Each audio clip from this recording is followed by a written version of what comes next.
Hello guys, my name Ranju. Welcome to another vlog. Ranju. Vlog này vậy, vậy nên mình chỉ thế này vậy.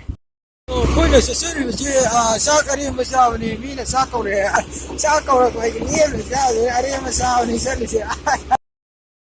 Asli mà lúc mà có người gì nói qua này, là ai nói Manipuri làm gì rồi. Here listening the phone on the fucking YouTube, watching shit with a. Zina kau ayuk tu saya deh, maya yung hanjin mana yung selalu yung sao no, ano ngomong ni saya je. Their whole face, their whole bitch, their whole help shit. Phone yang saya pakai kena orang aku saya sahabat dia kan. Sahabat dia, yung orang lebih selalu di dalam sahabat pak. Jadi yang macam ni, maya yung lu cakap ni dah. Phone saya pakai kena kena orang ni jadi video tu. Zina cuma ni. Hey, a bird rise make her feel nice. Hey, told you you're mine, but I was. Lại vào cắt phong gáy đây vào cắt phong. Just like, whoa, whoa, whoa, whoa. Tell me something being right now. Nó bom vào hai gitu saja. Sudah bom vào. Manipuri set kia di bom na palu di sorong me di selo. Ai di sorong me di bom ni tham mo dana.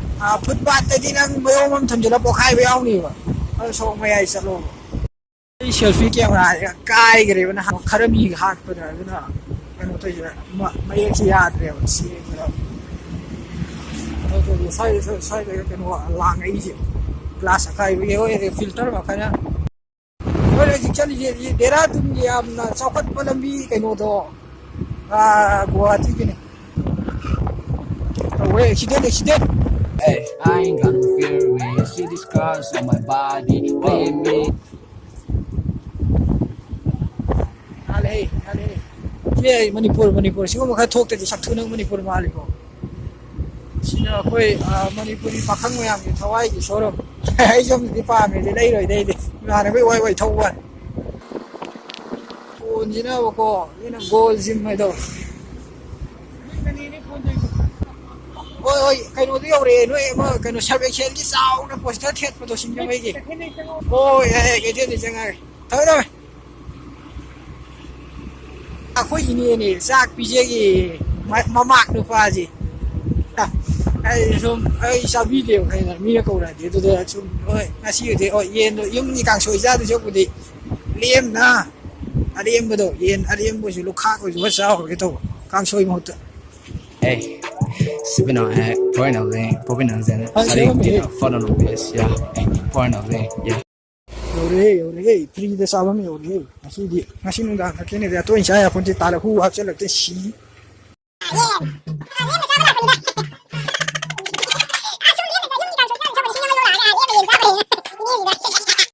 Bisa ni may am lo sa lo free ni am lo. Ya hayeng mo do de ni si kun sa ro. Ti yo le ni hayeng bu. Ku mu te yeng lak ya ni. Ai heide de bi de thamong ki.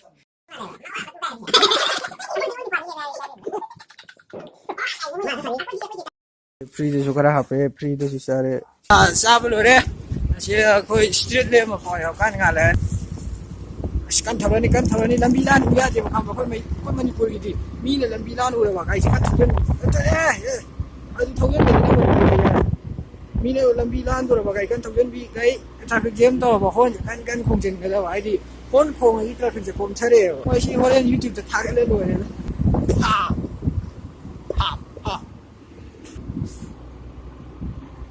si video si pam jadi dislike atau met piro hai kasi kai dia dislike like na yang ge dislike na yang ge ama mele idana me ko met piro ai kasi kai nang opinion phong do pani dana ai jai phong do idana Body cool with a cute face, big booty with a bounce. Moi di dum hon si kan khong kan thau bai moi license pa Manipur ni na mi na di na sana sai sumang silo Manipur je sumang ni kaino moi som lam si daru ya punte mi sumang sit ka ching doi ne do Manipur pok pani ai Manipuri ni ora Manipur je sumang ok ngasi je se moi ge to da sum vlogger me han sum machine he gare na ai su thai na vlog se pari na kaino ni mi ai su vlog se mai ge na ai vlog to se ni ga ai se ai au water festival to om ne jai Bawa perahu tu deh, jangan ada di polis nak kamar tu ni asyik ipa ya, ni nak kau, ni sini ofis ni kai kai ni nak janji lega tu, ni ꯇꯧꯗꯅꯕ ꯊꯕꯛ ꯍꯥꯏꯖꯤꯜ ꯂꯩꯕ ꯃꯅꯤꯡꯗ ꯑꯩꯈꯣꯏ ꯃꯅꯤꯄꯨꯔꯤ ꯃꯆꯥ ꯈꯔ ꯆꯠꯂꯦꯕꯀꯣ ꯑꯩ ꯀꯦꯃꯦꯔꯥꯗ ꯋꯥ ꯉꯥꯡꯉꯒꯁꯨ ꯄꯟꯖꯥꯕꯄꯣꯠꯇꯤ ꯊ꯭ꯔꯨ ꯅꯠꯇ꯭ꯔꯦ ꯑꯩ ꯃꯣꯏꯅ ꯆꯥꯎꯈꯠꯇꯦꯅ ꯍꯥꯏꯅꯩꯗꯨꯅ ꯑꯩ ꯆꯥꯎꯈꯠꯄ ꯃꯤꯅꯦ ꯑꯩ ꯆꯥꯎꯈꯠꯇꯕ ꯌꯥꯗꯦꯕ ꯑꯩ ꯆꯥꯎꯈꯠꯄꯤꯅꯦ ꯑꯩ ꯆꯥꯎꯈꯠꯂꯦ ꯚꯥꯏ ꯍꯧ ꯏꯇꯥꯎ ꯍꯣꯏ ꯐꯩꯌꯦ ꯃꯅꯤꯄꯨꯔꯒꯤ ꯅꯥꯏꯠ ꯑꯆꯧꯗꯣ ꯄꯩꯁꯥ ꯇꯥꯡꯍꯜꯂꯣ ꯆꯥꯛꯆꯥ ꯇꯣꯛꯑꯒ ꯋꯥꯀꯤꯡ ꯊꯣꯛꯂꯛꯑꯒ ꯑꯆꯧ 40 ꯄꯤꯕ 30 ꯄꯤꯕ ꯂꯩꯅꯤꯒ ꯈꯜꯂꯨꯔꯅꯨ ꯍꯣꯏ sina akwai kano sina akwai pangthau thaujanfam si pangthau thau ye da gari ku thoro pangthau thaujanfam mai chen do na de you know there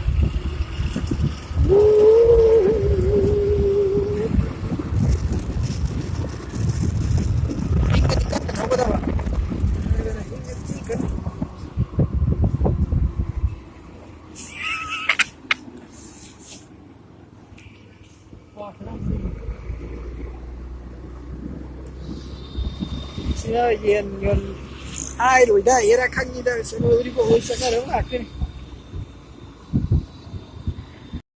hey subscriber am thenge music kano ri ko kwa da ko kwa subscriber am thenge ri ko ye le dukan thonglon me sam le camera kai sim ni am kai sa yam ma che si yum yo do le hey sak liam sa sa lu nuai ko noi su liam sa phang di yam sa howe hi dia da khara hit the like button press the subscribe button turn the post notification bell on my english ta ngai sina manipuri ma sa yam saw no ya mai vlog se khaga sana comment section da ro hi sana vlog se taw na traga taw nu ra da shi bu thaga lage do noi mayam pakte na comment do pakta we comment tara bu de dum muthaki ge video se nuwa di tham ge do taw ra to ko no ra noi khut le re Drop a like if you enjoyed the video and don't forget to press the subscribe button and turn that post notification bell on just in case so that you get my new videos every time I upload it.